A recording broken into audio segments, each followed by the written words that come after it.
Vicksburg, Mississippi was the last Confederate stronghold on the Mississippi River, and capturing it would complete the second part of the Union's Anaconda Plan to suppress the rebellion. The plan involved blockading southern ports and advancing down the river to cut the South in two. General Grant besieged the city beginning on May 25, 1863, and Lieutenant Allton wrote home on June 2nd from the Walnut Hills near Vicksburg, Mississippi.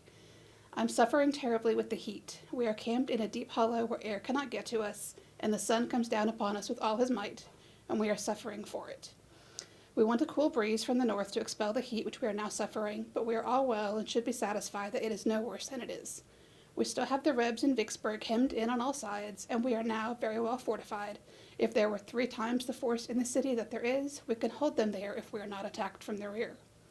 We have gotten news here that Jeff Davis is sending a force of 100,000 men to drive us away from the hills, but I think he will have to send a greater force than that if he expects to do anything, for our position is a strong one, and we have an awful force here. A great deal too much for 100,000 Rebs. We have nothing to do now but watch the Rebs to keep them from breaking the lines of our army. They tried that game last night, but a few shots from our batteries sent them back to their dens a-howling. Everything is quiet today, with the exception of a shot now and then from a cannon to let them know we are still on hand. The rebel officers say they will eat the last mule and rot in the last ditch before they surrender, but I think that the men are of a different men entirely. Some of them come to our lines every day and give themselves up as prisoners of war. The most of them say they are tired of fighting and wish the war was settled, and we wish the same thing. We are now between the Mississippi and Yazoo rivers, and the country is entirely different here than on the other sides of rivers, which is very level and swampy, not a spring in the whole country round about where we have been. But where we are now is very hilly and rough, with any amount of springs of excellent water. The place we are camped is called Walnut Hills. On our right is Haynes Bluffs, on our left is Warrenton, a small town which we took from the Rebs when we came here. We also drove them from Haynes Bluffs so that the city of Vicksburg is entirely cut off to itself, and all they get to eat is what they have with them. And when that is gone through, they will either have to starve or surrender, for I do not think they can get out. We are within speaking distance of each other, and one evening, while one of our boys was making coffee, one of the Rebs wanted to know what he was doing. He told him and asked if he didn't want some coffee for his supper, and he told him he did.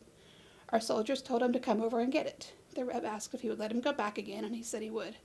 The Reb came and got his coffee and ate his supper with our boys, and after he had his supper, our boys told him he could go back to his own side, but he said no, he would give himself up as a prisoner of war, for he was tired of war. He was therefore placed under guard and is now our prisoner. You said that you heard our captain was struck with the palsy. I do not know whether it was palsy or not, but the captain has really not been able for duty since we came down the river, which was the 1st of January.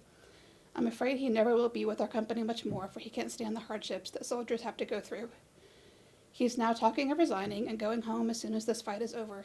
The troops are in the highest spirits and seem proud that they are here and feel confident of the downfall of Vicksburg, and I hope we will not be disappointed. I will now stop writing for this time. I hope these lines will find you well and cheerful. Remember EJ and write soon, for I have not heard from you since I last wrote. Direct as before. This from your faithful ever, EJ Allton. The Confederate garrison at Vicksburg did hold out for another month before they ran out of supplies and surrendered on July 4th, 1863. The successful end of this campaign gave the Union control of the Mississippi River and reduced the ability of the Confederacy to maintain its war effort.